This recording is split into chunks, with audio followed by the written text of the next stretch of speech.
Alright, I'm going to try to do this.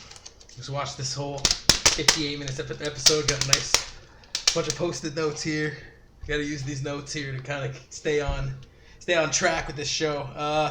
Okay, so, right, we got to the scene where Angie's there. She's being Angie. She's in, we meet her for the first time. Angie Navarro. Very strong woman. Very strong woman. So in the plant, in the processing plant, an old woman she walks into the plant, an old woman bashed a dude in the face with a metal bucket. He's pretty messed up on the ground. He's like knocked right out cold, and then he starts waking up. It's because he's an abusive piece of crap. He abuses his girlfriend, of course.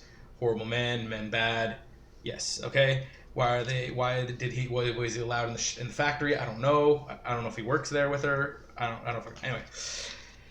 He, bad guy. So there's another guy just standing in the background, just like, what's going on? It seems like the supervisor or the plant manager or something, right? And anyway, Angie tells him to fuck off, for whatever reason. Yeah, bro, get out of here. Get the frick out of here. Get. I don't want to hear anything. I don't want no evidence. I don't want to know if you have cameras in here. Right. So she gets angry. The guy is still on the ground. He starts waking up. He gets up. He's like, fucking bitch. Blah, blah, blah, blah. She broke my nose. Yada, yada, yada. Angie, essentially, this guy's 6'4", by the way. He towers over Angie. He looks big. And he does not look like he's not. He looks like he's just in shape. Anyway. Rah, rah, rah, rah, rah. And the female in power, she's so strong. Strong woman. Anyway, she manhandles this guy. Handcuffs him. And then she's one-handed. She's, okay. He's like 6'4". She's like 5'0". One-handed. Manhandling this guy. He's handcuffed. She somehow just got her hand on his back.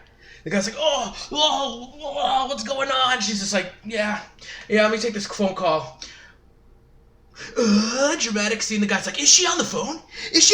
One-handed manhandling me? Oh, such a strong woman. And then we're assuming that the phone call was her, because you don't really hear what happens. You just see her reaction. Is her finding out about the 8 deaths in the research facility, right? And maybe she's like freaking out because it's like bringing up, Annie is bringing up old feelings from another case that we'll find out about later. Yeah, so Handle's a 6'4" guy, like nothing. She's on the phone. Another dramatic scene cut. Right. We're assuming she's informed of the 8 deaths. Yes. Jodie Foster enters. We see Jodie Foster with a male officer. Both older officers. Very cool guy, nonchalant. Seem like they've been through this a lot of times. Jodie Foster hears. Oh yeah. So they get to the facility. We cut to the facility. Jodie Foster's in the facility with this old guy. Jodie Foster hears Twisted shout from a TV, and upon entering the facility, she spurts out immediately. She freaks out. She's, Twisted shout, what is that? She starts like freaking, not that bad, but she's like running. She's like, what is that? Freaking out, runs to the room. Right, spurts out because of Twisted shout. There's a young guy working at a desk. We don't know who he is yet. He is actually, a bunch of spoiler alerts here, he's Pete, the old male officer's son. So, bro, you're going to want to put that down there because you're going to fall off the desk and hurt yourself. Yeah, so it's the Pete's son. So he's on his computer desk. Jodie Foster bursts in the room, freaking out because she can't stay in Twisted shout coming from the TV. For some reason, the guys put a blanket on the TV because they couldn't figure out how to turn the sound off, so they put a blanket on it. I don't know why the old man and his son couldn't figure out how to shut the TV off, couldn't figure out the breaker. Anyway, they can't shut it off. The kids say none of the shelves open. Like, Jodie Foster goes to push on the shelves to like push open shelves. Like sometimes there's like nice hidden shelves and stuff. It seems like the Pete knows that they open, and he tried them, but I guess he didn't try them all for some reason. But anyway, Jodie Foster saves the day, finds this hidden drawer, and then instead of shutting off the DVD player, she just smashes it. So strong, just like a man would. Oh, fuck, I don't need to know the power button. Anyway. So Jodie Foster shuts off the DVD player, saves the day, and yeah, she hates the Beatles. So she has to go out of her way and say, I hate the Beatles. Oh, I hate the Beatles. Oh, so cool. So such a unique point of view. Everybody loves the Beatles. Oh, so unique to say that. Okay, DVD player. Not a Beatles fan. Oh, yeah, she just subtly says it. I'm not a Beatles fan. Peter starts talking. He's a little bit timid. His dad tells him to speak up. Jody's like, I can hear him just fine. So anyway, they have a lot of banter. It's fine. It's cool. They have a report. Jody has a report with the older officer. They've been working together for a long time, it seems. So they find all the researchers. They get pictures of the researchers. You see this one researcher named Anders Lund. He looks like typical 100% bad guy. He looks like probably, if he's not one of the, you'll see later, I don't know, spoiler alerts again, he's definitely going to be one of the bad guys. Anyway, there's a whiteboard that says we're all dead. This never gets mentioned, by the way. The whole fucking episode, there's a whiteboard that says we're all dead. Doesn't get mentioned. Angie and Jody are hanging out in front of the whiteboard that says we're all dead. Also still doesn't get mentioned. Anyway. Okay. So the old cop says, so Jody's like, yo, let's go get a search crew going. The old guy cop says like, oh no, we don't need a search crew. We don't want to worry the families. And it's like, get a search. The 8 guys. He's like, we don't know if they're gone on a little nerd outing, like on a nerd. It's like they clearly went missing. There's clearly evidence that something of foul play. Something's wrong. There's a tongue. The whiteboard says we're all dead. Which again, Jodie Foster doesn't mention this. Doesn't say. You're an idiot. It says we're all dead in the friggin' whiteboard. We need everybody out here right now. So, right. So, okay. So, upsetting families. Really stupid. Really weird exchange there. I don't know why they didn't get the whole, whole 9 yards out there. Which is fine. Jodie Foster. Oh, yeah. Jodie Foster dabs on the dad's sandwich scales, telling him he sucked making sandwiches when he was younger, which is where you basically find out that Pete's the old dude's son. So yeah, Jody later mentions, she's talking to the old guy. She's like, "Oh, remember that native auntie we found?" Like, no white people No, there's no white people that usually refer to native women as aunties and uncles. Like that's like almost like a exclusively native thing. Anyway, she says, "You know the one auntie? I mean, maybe if you've been in the community long enough, maybe." But anyway, it seemed like not. It seemed kind of out of place the way she said it. Anyway, she says, "You remember the native auntie we found frozen? Like, found frozen." She's explaining how the tongue they found, like native women lick their lines and stuff. That's why they get tongue, little cuts and marks. So it's like, okay, I know this is a native woman's tongue from the fact that native women set the lines and stuff. I don't know if I was a cop, I would take it forensics. She does mention we're going to send it to forensics to be sure, but I mean, I wouldn't have came to that conclusion. But I guess it could. It's pretty. It shows that she's intuitive and intelligent, which is okay. That's fine. Strong woman. Look for tongue. Oh yeah, and then she makes a casual kind of like snide remark, like look for tongueless ladies in the fridge, like in a fridge. And then the old guy is in outer space on his phone, not paying attention. Useless men. Cool. We cut to an old native woman gutting a wolf, like a full wolf. We're like, okay, this old native lady just hunting wolves out there. There's an apparition that shows up, Travis. It's an old man. I didn't really notice at first. I'll put emphasis on this later, but he's kind of dressed weird. Anyway, old man ghost. He's got pajamas on and no shoes, and he's like beckons towards her, I think. And then she's like, Travis? And then it cuts. There's this weird cut, and it's not very fluid, but like a truck comes by out of nowhere. It's like Ice Road Truckers, and then he's gone. So then we're back to Jodie Foster. She finally meets with Angie Navarro, the two strong women. Finally meet. Piercing lady, indigenous, strong woman meet up. We see the tongue. Angie got booted off the case back in the day. It's something that she really wanted to look into. Jody's always making digs at Angie using her spirit animals to figure out stuff. And Angie's like, my spirit animals eat old white ladies like you for dinner, for breakfast. And it's like, it's so lame. Anyway. It was so funny. But yeah, it's just kind of showing Jodie Foster a lot of white cops, ignorant about native cultures and beliefs. The Angie shows sadness at missing an indigenous woman. Yes, because she feels very strongly about missing an indigenous woman. She is supposed to be portrayed as an indigenous woman. Kind of looks very African. There's a lot of African phenotype looking people. I mean, there's half native, there's a lot of those out there, but anyway. Anne Masokotak is the woman. So Anne Masokotak is the woman that went missing. So the tongue, we're assuming, spoiler again, is Annie's. Angry woman. There's an angry woman that calls Jody. There's an angry woman calls Jody about her daughter.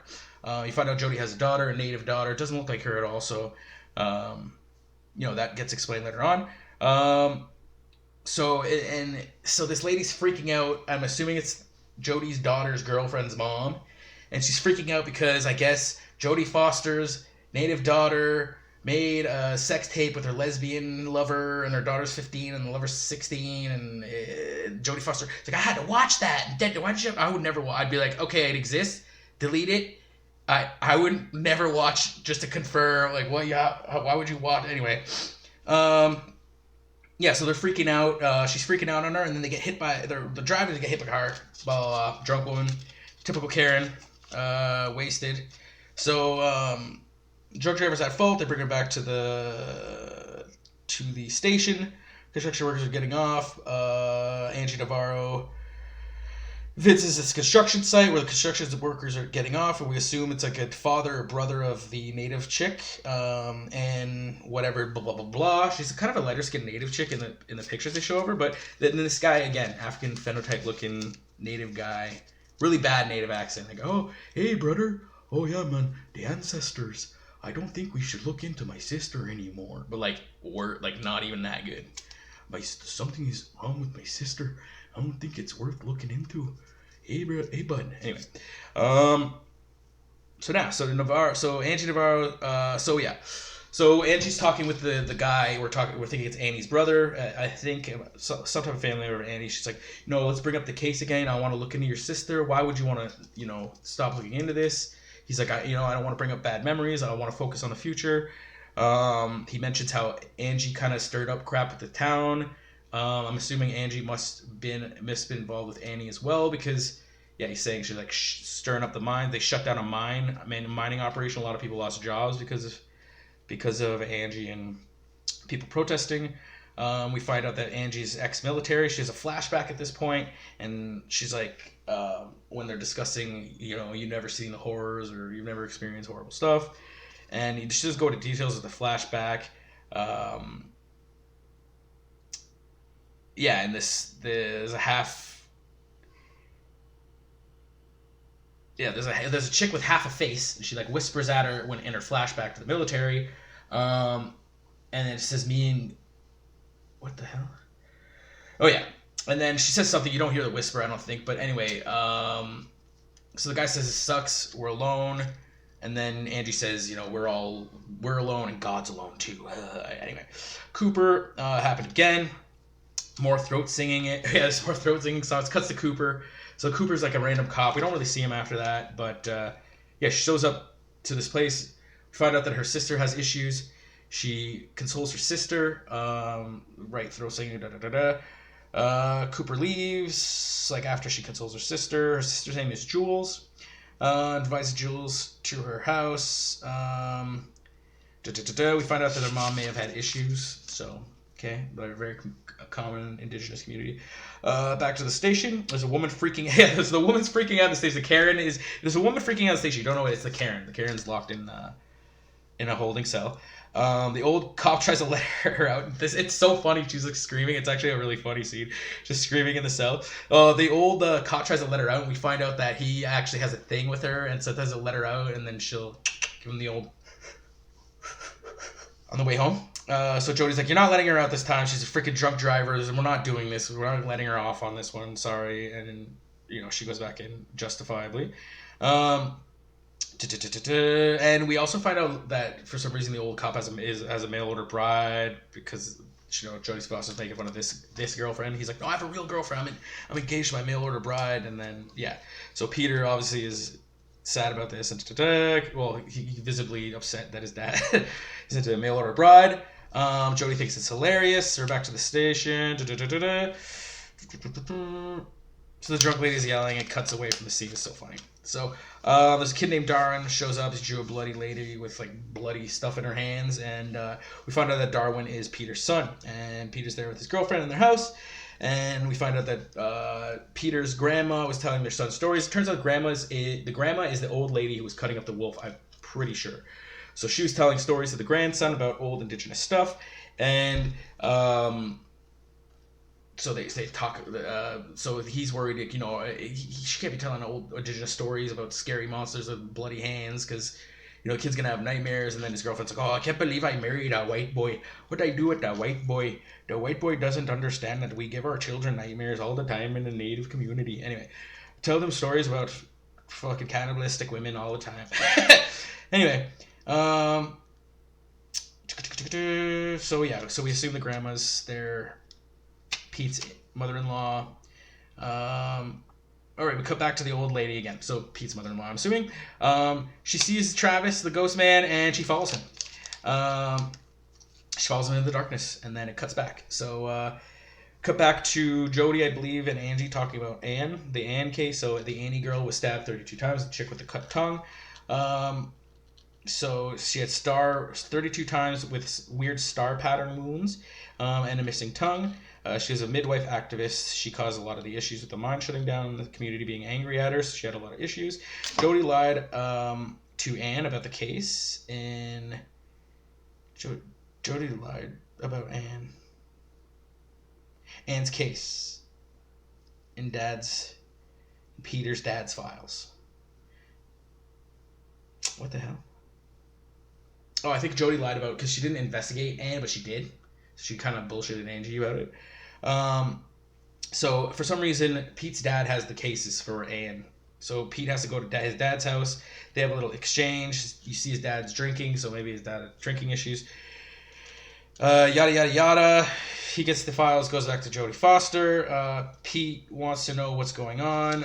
Pete talks to Jodie. Jodie tells Anne, tells a little bit about Angie and how she's obsessed with missing and murdered indigenous women. They go over the cases. She informs Pete more about what happened with Anne. Like I said, the mining operation activist. Jodie Foster gets an alert. Oh, it's her fantasy football league. Oh, bro. Just if you didn't emphasize the fact that she's lesbian enough. No, she might not be. We don't know, actually. We don't know who her significant other is. So, anyway. So that cut. Now we cut to Angelina Navarro. She gets... Angelina Navarro. She gets to some dude's house. She bangs him. What's his name again? Cavett, something like that. His name's Cavett. She gets to Cavett's house, bangs him, gets right on top and starts riding him. He's like, get off me. I think she was trying to prevent her from making him finish inside, but she's like, nah. She's on top of him, like, anyway, strong womaning his balls. So she goes in the bathroom, uses his toothbrush, steals his toothbrush. Really cute stuff. They get along. She kisses him. It's not super strong woman. He knows about her sister. Asks about her sister. Everything seems pretty good. I said you Amazon fucks him. Yep. I'm not picking up. He says the next time she calls, he's not picking up. So I don't know. She steals his toothbrush. Because of Jodie brushing her teeth with the same kind of electric toothbrush. I don't know if that has anything to do with anything, but her daughter comes out and wants to talk about drunk driving and the situation, and she says, my dad, you didn't have to adopt me, So you find out that Jodie Foster took this native girl in, and that's her daughter now, and that's why they don't look alike at all, because she's an adoptive daughter. So we're assuming that maybe her family had an accident and Jodie was helping. So so it cuts back to Angeline, and Angeline asks about Salal. What's the research facility or the company that runs it called? Salal or Sala or something like that. Salal. Anyway, Angeline's driving down the street. This polar bear shows up with one eye and the scarred face in the middle of the street, and it says, "She's awake." I don't know. You hear like an ominous voice. "She's awake." And then one of the researchers, we find out, Jodie's like looking at pictures, and she finds like a picture of the missing girl's coat, and it's got a scratch on it. And then she looks at a picture of the researchers, and they got a similar coat, and where the scratch is, he's got a patch of a smiley face. So we're assuming the researchers were like, why do they have her coat? Right. So, we cut back to the old woman again. So the ghost man does come back. The old woman, Pete's grandmother. She follows the old man. He stops in the middle of nowhere and he starts doing a fucking interpretive dance. And then the interpretive dance are reversing, and it's all like, and it's so like, oh, cultural, beautiful, magical. And so the thing here about his wardrobe is so funny. He's wearing long johns, and they're accentuating his long dong. Okay, his long johns they're really tight. You just see he's trying to do an interpretive dance, and it's so hard to pay attention to his dance because you're just looking at his fucking old man schlong just dangling about and reverse dangling. I don't know if they thought that through, but I don't know. Maybe it makes it more raw, and I don't know. The ghost points to Jody, points out to nothingness, and then it cuts to Jodie Foster. So she's driving to the facility. There's a light inside flickering. Angie's already there, but we don't know. So Angeline, Jodie doesn't know that, so she gets freaked out. Calls out, says, "Hey, who's there?" Angie comes out. So she says, Angie, you're not an APF. You got demoted. You can't be here. Angie's like, I really want to look into this case. I'm obsessed with it. Jodie hints that, yes, I'm here following up on the case. Angie seems to be relieved or happy that she's actually looking into the case. She doesn't actually say thank you or mention anything. They're just very strong women. Yeah, so anyway, Jodie continues chirping Angeline's spirit animals, just hilarious. And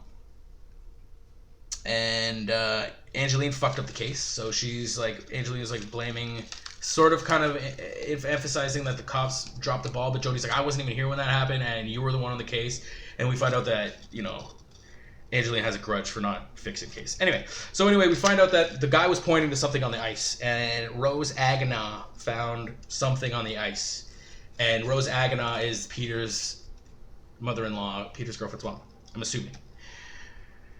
And this is where you assume, right, because she's got some type of magic, she's telling indigenous stories, right, put two and two together, Darwin's grandma. Okay, so they just let her stay, let the old lady stand in the cold. She's just standing in the cold forever.